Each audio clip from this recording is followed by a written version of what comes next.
안녕하세요. 민영석입니다. 이번 시간에는 수평적 플레이에 대해서 강의를 하겠습니다.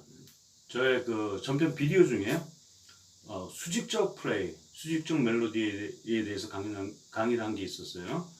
안 보신 분들은 그 비디오를 꼭 참고를 하셔야 돼요.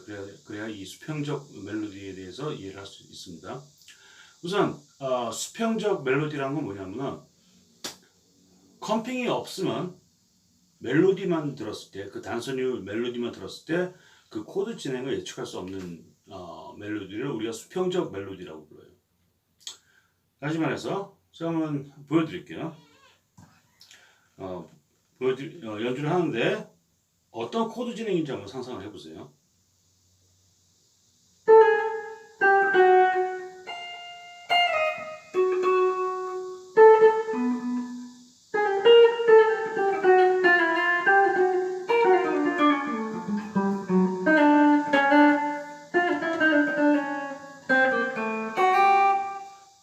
무슨 코드인지 전혀 안 들리죠? 우리가 이런 거를 수평적인 플레이라고 해요. 지금 제가 연주한 거는 스텔라 바이 스텔라 였어요.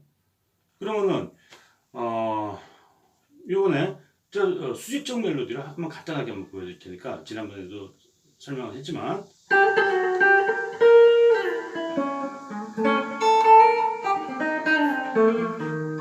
코드 진행이 들리죠?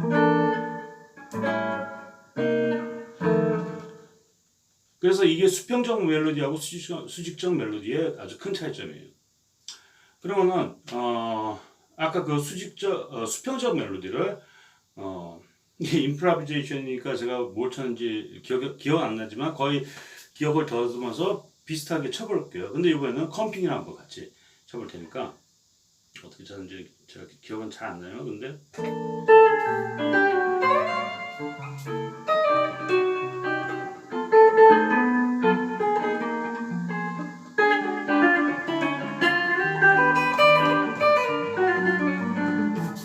대충 이런 거 같았어요.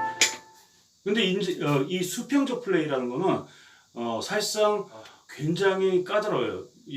어떻게 연습을 하고 어떻게 어프로치를 하느냐에 관해서 제가 설명하자면은, 우선은 멜로디 자체에 대해서 연구를 많이 해야 돼요.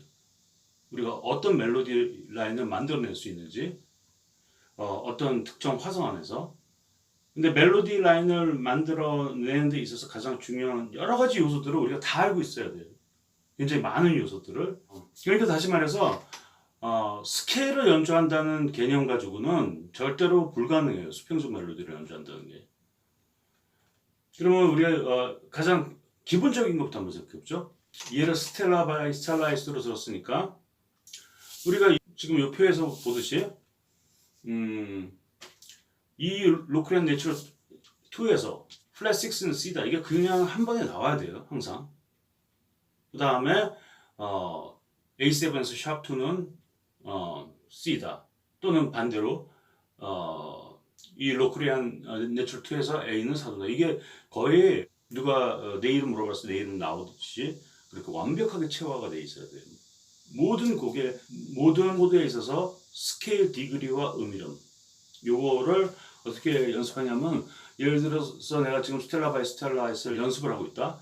그러면 곡에 나온 모든 코드 진행에 이런 표를 만들어 놓고, 예를 들어 가지고 이름 부분을 가리고, 스케일 디그리만 아무거나 탁 찍어서 4도 뭐지? E-7 플랫 5에서 4도 뭐지? A, 뭐 플랫 7 뭐지? D, 이렇게 빨리 나오는 연습을 우선 해야 되고, 두 번째, 공통음을 한눈에 볼 수 있어야 돼요. 항상. 예를 들어서 E-7 플랫 5하고 A 스페니쉬 프리전 같은 경우는 이름들이 많이 유사하니까.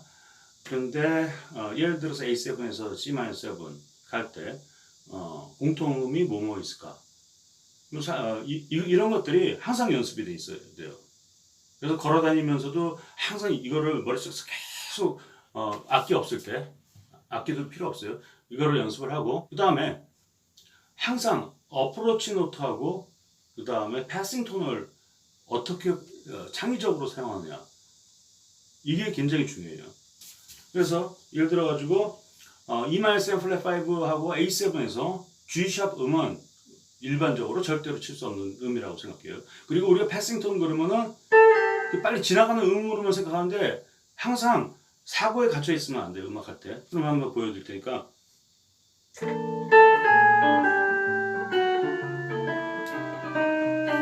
지금 여기 E-7 플랫 5에서 G 샤프 굉장히 오래 끌었어요.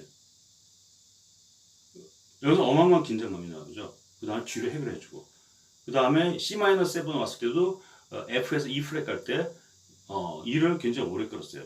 제가 얘기하는 거는 지금 얘기하는 거는 비단 수평적 멜로디를 연습하는 데 있어서의 뿐이 아니라 우리가 멜로디를 만들어내는 데 있어서 우리가 어떤 식으로 바라보고 우리가 항상 알고 있었던 어프로치 노트나 패싱톤 이런 것들을 다른 각도에서 생각할 수가 있어야 돼요. 그 다음에 좋은 수평적인 플레이를 하기 위해서는 미리 예측을 할 수 있어야 돼요. 그러니까 E-7 플랫 5 내가 치는 동안 A7에서 무슨 칠지, C-7에서 무슨 칠지를 이미 머릿속에 다 담고 있어야 돼요. 그러면 제가 한번 보여드릴 테니까 설명하면서 지금 E-7 플랫 5예요. 근데 A7에서 저는 E 플랫하고 C 샵으로 이미 생각하고 있어요. E 플랫에서 C-7에서 D하고 D 샵 D, 그 다음에 F7 E 찍어서, 그 다음에 D 플랫, 그 다음에 B 치고, 그 다음에 이런 식으로 지금 말로 하니까 느린데 실질적으로 이 두뇌 안에서 이거를 시각화하게 되면은 사실상 이거보다 더 빨라요, 속도는. 다시 말해서 다 오버랩 시켜버리는 거예요. 처음에는 한마디 정도 미리 오버랩 시켜가지고 스케일 디그리하고 음이를까지, 그 다음에 무슨 노트로 갈지까지 생각하는 거를 연습하고, 이게 되다 보면은 세 마디, 네 마디까지도 가능해요.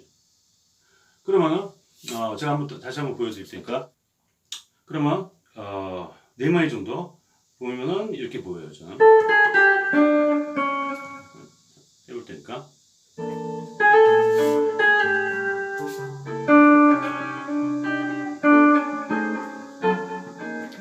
이렇게 처음에 시작했을 때 이미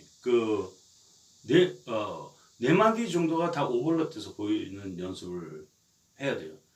이게 굉장히 중요하고, 그 다음에 우리가 수평적 플레이, 영어로 horizontal play라고 부르는데, 이거는 항상 이렇게 밋밋한 라인을만 얘기하는 게 아니에요. 이거랑 아무 상관없어요. 수평적이라는 거는 우리가 서양 음악에서 수직적이라는 거, 우리가 코드 그리면은 이렇게 이렇게 수직적으로 그리죠. 코드 뭐 C, E, G, B 그리고 이렇게 짝대기 치고, 거기서 기원된 언어예요. 수직적, 수평적이란 말이야. 수평적이라는 거는 멜로디 자체를 의미하는, 내포하고 있는 거예요. 어원이 그렇다는 얘기예요.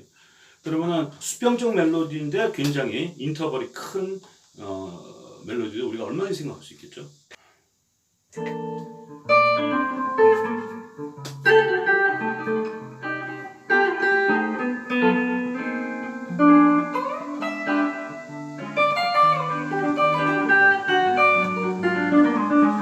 이런 식으로. 그러니까 우리가 수평적 멜로디라고 해가지고 이렇게 스텝와이즈 모션 이런 것만 의미하는 게 아니라는 것까지. 그래서 우리가 수평적 멜로디를 연습할 때 이거는 따로 연습 방법이 없어요. 굉장히 광범위한 멜로디에 대한 연구하고, 그 다음에 스케일 디그리 뭐 어쩌고 저쩌고 이 모든 음악적 언어를 완벽하게 익히는 수밖에 없고, 항상 내가 악기가 없을 때도 멜로디를 만들어 봐요. 예를 들어서 E, D, 그 다음에 밑으로 가서 D에서 C로 내려갔다가, 그 다음에 C 샵 C 갔다가 다시 B, C 갔다가 여기서 A7까지 끝내고, 그 다음에 C-7에서 그냥 가면 재미없으니까 F 샵 어둡게 한번 찍어줬다가 G로 해결해서 다시 F 다시 해결한 다음에 F7에서는 플랫 5로 찍자, 그래서 B로 때려준다든지 이런 식으로 머릿속에서 계속 연습을 해야 돼요. 악기 없이도. 그 다음에 우리가 허리존탈 플레이에 대해서 이제 감을 잡을 때쯤 되면은 실제로 우리가 재즈라는 게 스케일을 그냥 친다든지 아니면은 릭을 외워서 친다든지 이런 개념들이 점점 그닥 좋은 아이디어가 아니라는 것을 알게 될 것입니다. 그러면 예전 비디오 중에 우리가 그 수평적 플레이와 관련돼서 제가 두 가지 비디오를 꼭 권해드리고 싶은 게 제 비디오 중에 수직적 플레이라는 비디오가 있어서 그 강의가 있었어요. 수직적 플레이, vertical 플레이. 그 다음에 크로매틱을 음을 이용한 아웃플레이. 이 두 비디오를 꼭 참고를 해보시고 구독과 좋아요 눌러주시고 다음번에 또 여러분들이 흥미로워할 만한 주제로 찾아뵙겠습니다.